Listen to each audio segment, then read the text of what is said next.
Mom begged me to help my sister after her accident, but she refused to let me stay and turned me into her on-call maid. Now she's calling me the selfish brat. Growing up, my older sister, Kim, was always a source of tension and pain for me.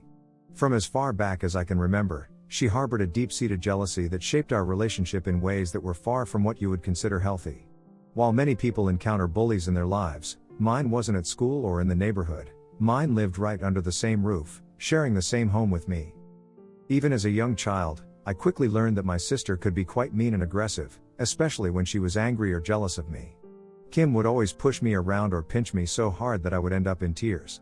If I dared to cross her in any way, whether by not listening to her or simply being in the wrong place at the wrong time, she would retaliate by taking something of mine, usually my toys, or my books, which were a big deal to me at the time. Kim would kick me occasionally at school, knowing that I could not stand up to her there, since she was always surrounded by her friends. I remember feeling powerless, unable to defend myself against her because she was older and stronger than me. One afternoon, my sister convinced me that she would give me a haircut using some play scissors. Now, I had long blonde hair as a child and would always be admired for it. I tried to talk Kim out of giving me a haircut, but she kept pushing and pushing, so I just gave in. She started cutting my hair, and it wasn't just a small snip. Obviously she had no experience and we were stupid to even do this, but she hacked away at my hair even when I asked her to stop. I remember feeling devastated as I watched clumps of my hair fall to the floor. The haircut was so bad that I burst out crying. She only laughed, looking at me, as if this was the most normal thing in the world. When my dad saw what had happened, he rushed me to a salon, but there was little that could be done. The only solution was to cut it all short, much shorter than I ever wanted. It was a heartbreaking experience for me. As difficult as my sister was, what made the situation even harder to bear was the fact that my mother always seemed to take her side. Whenever I cried and went to my mom for comfort, hoping she would understand and protect me, she would dismiss my feelings, saying things like, "Sisters fight sometimes," or, "I used to do the same with my sisters when I was young." Her words made me feel like my pain didn't matter. My dad saw what was happening and would try to discipline my sister whenever she crossed the line. But every time he did, my mother would intervene, not to support me, but to protect Kim. She would scold my dad, telling him not to be so harsh with my sister. My mother would then scold me instead for not standing up for myself and getting dad to do my dirty work. Amidst all the challenges I faced growing up at home, I was fortunate to meet Jasper, my high school boyfriend, who would eventually go on to become my husband. From the very beginning, Jasper was different from anyone else in my life. He was always there for me. When we started dating, it didn't take him long to notice the stark differences in how my mother treated me compared to my sister. One thing that always stood out to Jasper was the way my mother would criticize my appearance while letting my sister, Kim, do whatever she pleased. If Kim and I were both getting ready to go out, my mom would always praise Kim's choices, no matter what she wore, while finding fault with mine. It didn't matter if I thought I looked good or felt confident, my mother always had something to say.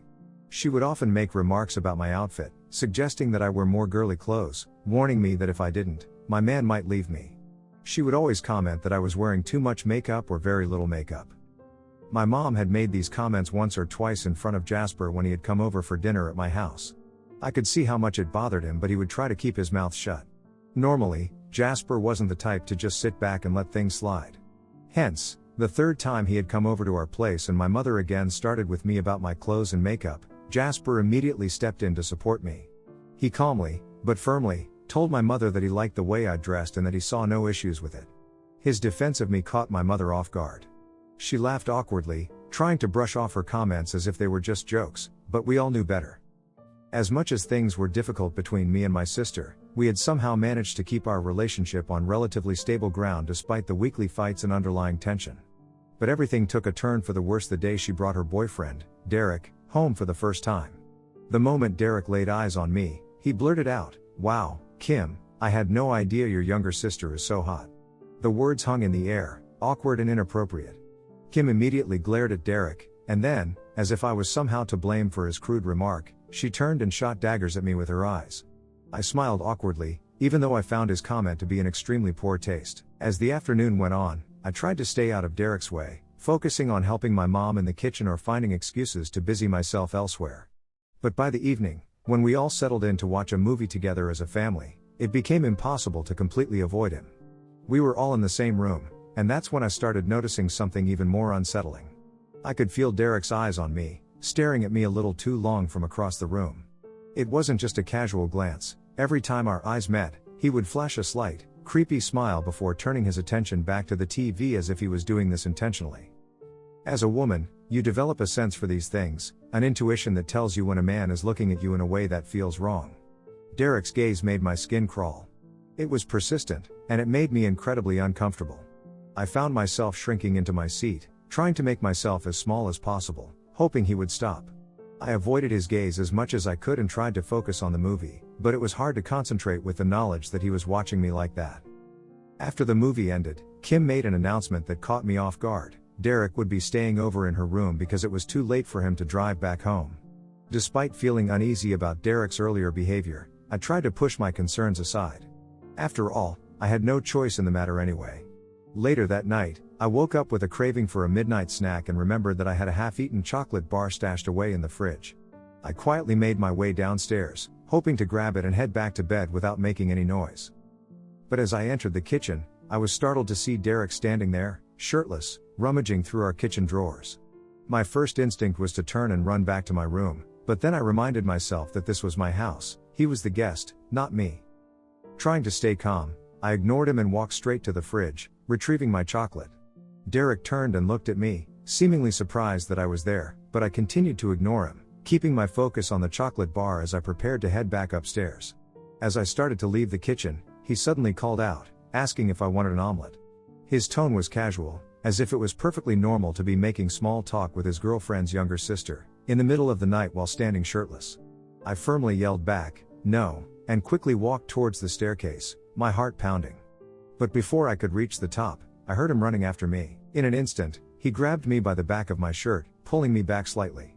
My heart raced as alarm bells went off in my head. He asked me if he had done something to piss me off, as if he couldn't understand why I was avoiding him and running away.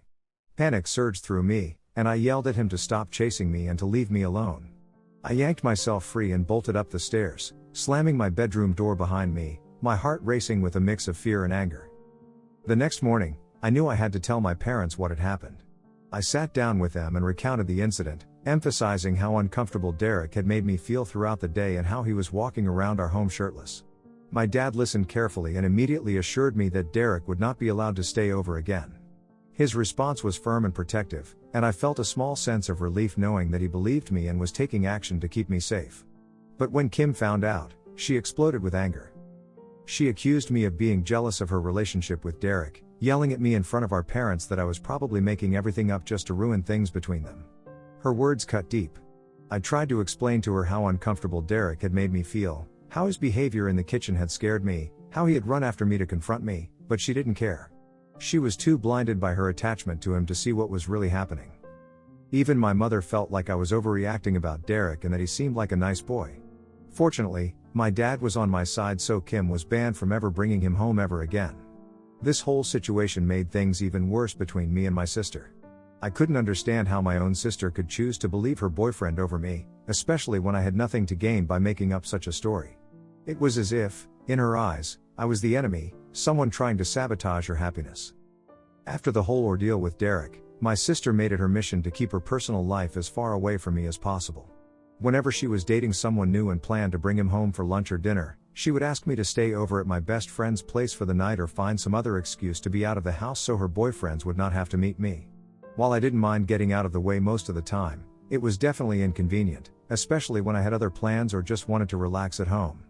Fortunately, after I moved out to attend college, I didn't have to deal with this strange and uncomfortable arrangement anymore. I was admitted to one of the best universities in the country on a scholarship, and my parents were incredibly proud of me. I remember the day they visited my campus for the first time. They were absolutely blown away. My mother, who was never one to freely give compliments, actually praised me for my hard work. Though her words were begrudging and felt somewhat forced, they meant a lot to me because they were so rare. My father, of course, was beaming with pride. He had always been supportive of my academic pursuits, and seeing me get into such a prestigious institution was a validation of the faith he had always placed in me over the years. But while my parents celebrated my achievement, my sister never congratulated me on getting into college. It was clear to me that my success didn't sit well with her. Unlike me, my sister had taken a gap year after high school, and that gap year eventually turned into a permanent break from college. She never went back to school and instead took up a job at my dad's golf club as a cart attendant. What had started as a part-time gig to earn some extra money had turned into her full-time job. She told everyone how much she enjoyed the work, especially because it came with great tips, and for her, that seemed to be enough.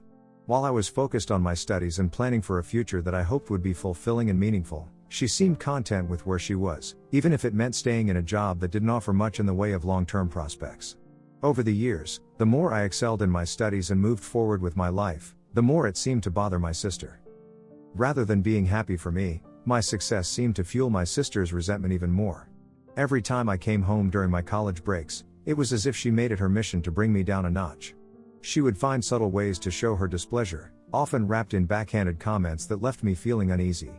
For instance, she would point out how thin my hair was getting, which was true to some extent because of the stress I was under. But instead of showing concern, she'd suggest that I was probably failing in college and that I should stop trying to be someone I'm not, implying that I was pushing myself too hard and needed to learn to take it easy.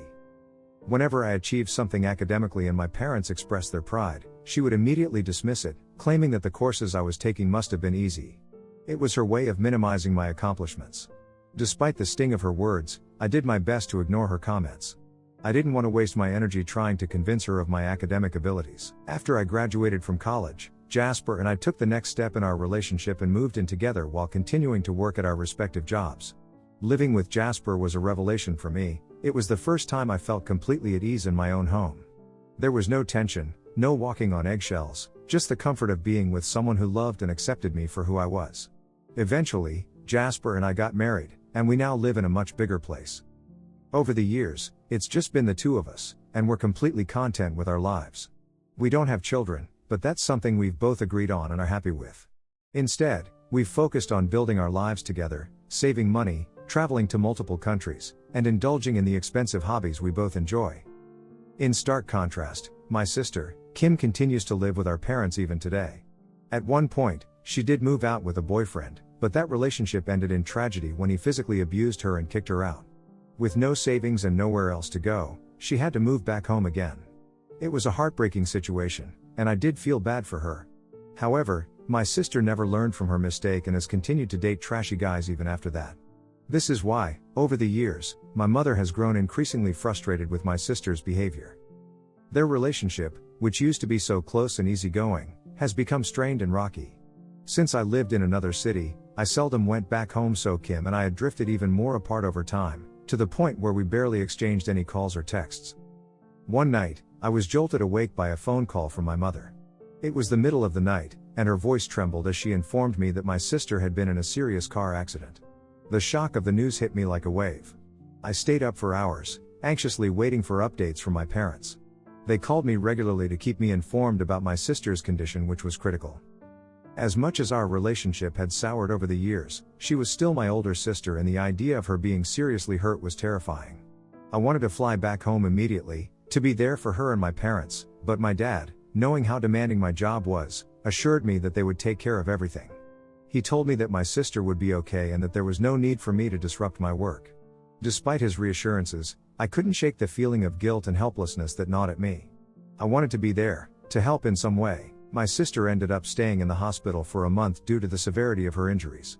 During that time, my mother took on the full responsibility of caring for her. Even when my sister was discharged, she had to take bed rest at home to continue to recover.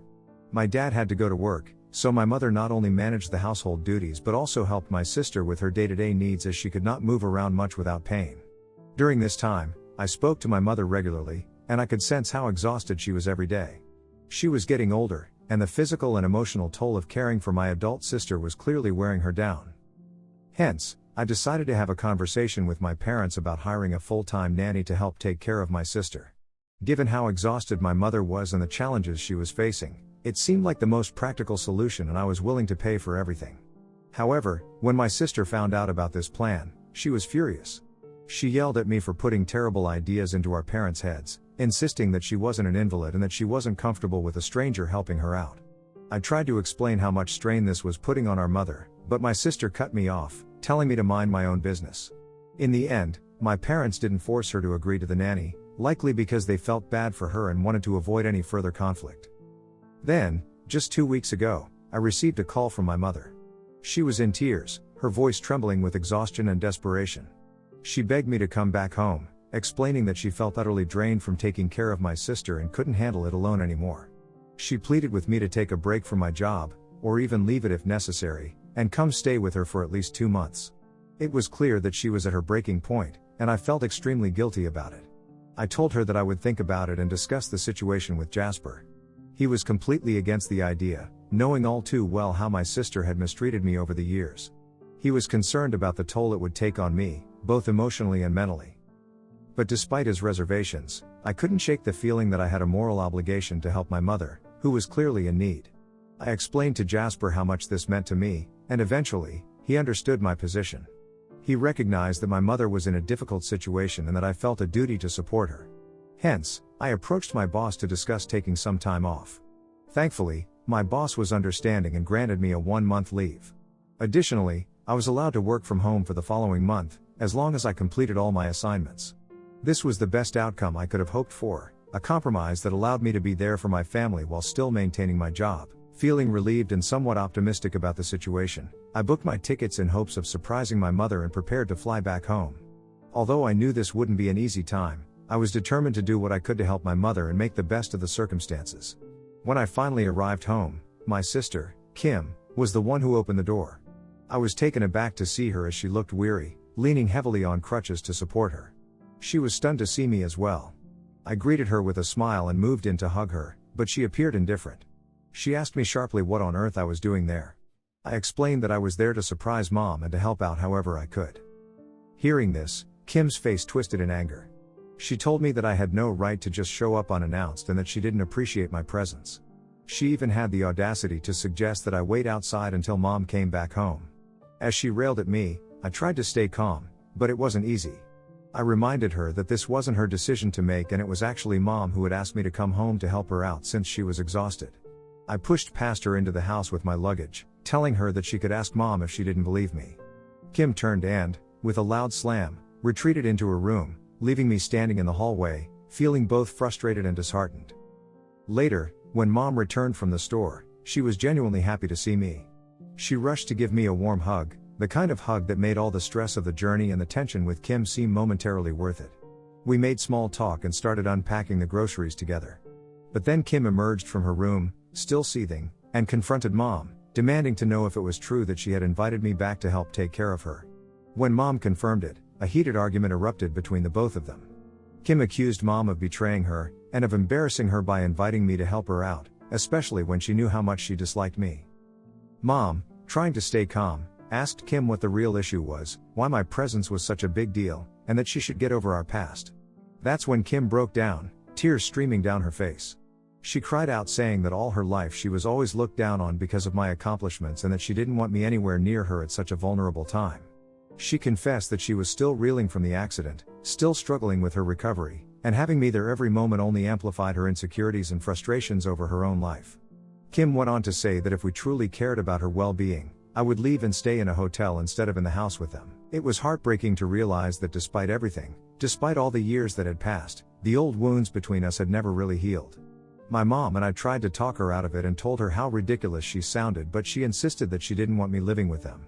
In the end, I reluctantly agreed to Kim's demand and left to stay at a nearby hotel. My dad was absolutely furious with Kim for treating me this way, but I reassured him that I would be fine. I knew how much Kim was struggling, and I wanted her to feel comfortable while she recovered, even if it meant I had to sacrifice my own comfort.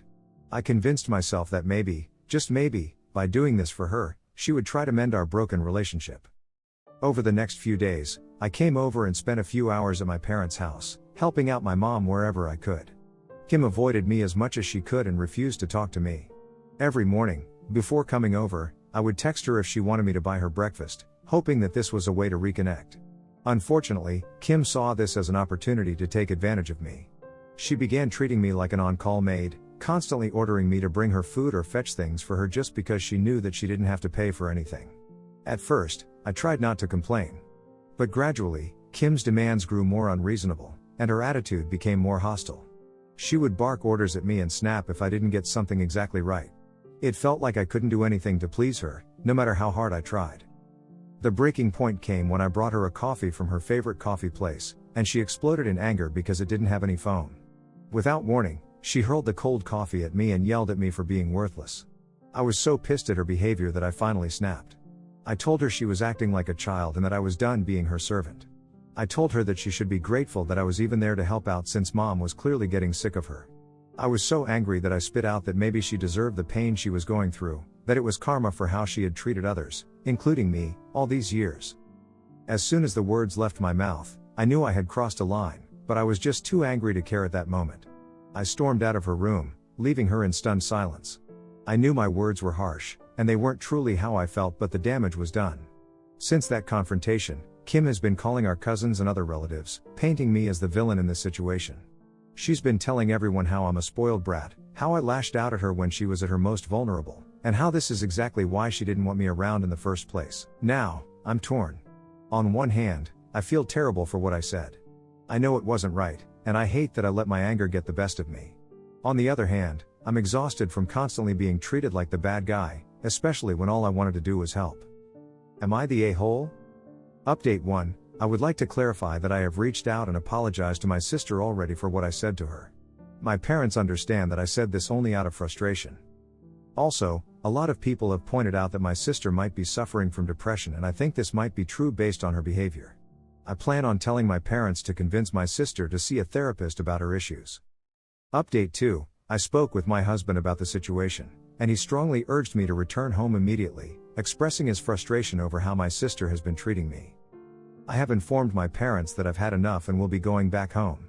If they decide to hire a full-time nanny to help with my sister, I'll be more than willing to cover the cost, as I feel guilty about my mom handling everything on her own. However, I'm firm in my decision to not spend another moment dealing with Kim. Kim has also refused to seek therapy and continues to blame me for her behavior. Update 3. It's been a few days since I have come back home to Jasper. I am fully enjoying my remaining days of leave, dedicating my time to reading and relaxing by the pool. I intend to return to work next month, but for now, I'm focusing on taking care of myself. Before I left my hometown, I did confront my sister one last time. I told her how her behavior has been hurtful to me throughout our lives and how she has continued to act like a bully. I pointed out that, despite being an adult, she still depended on our parents like a child, and she should definitely take a long, hard look at her life and think about improving it since our parents were getting too old to take care of her. Her face flushed with embarrassment and she yelled back that she knew what she was doing and that I had no right to lecture her about her life. She then asked me to get out of her room, as she always does. I agree with many of the comments, and I can't help but feel that my parents share some of the blame. They've always coddled my sister and never pushed her to be more independent or responsible. Now, it seems like they're stuck with her forever.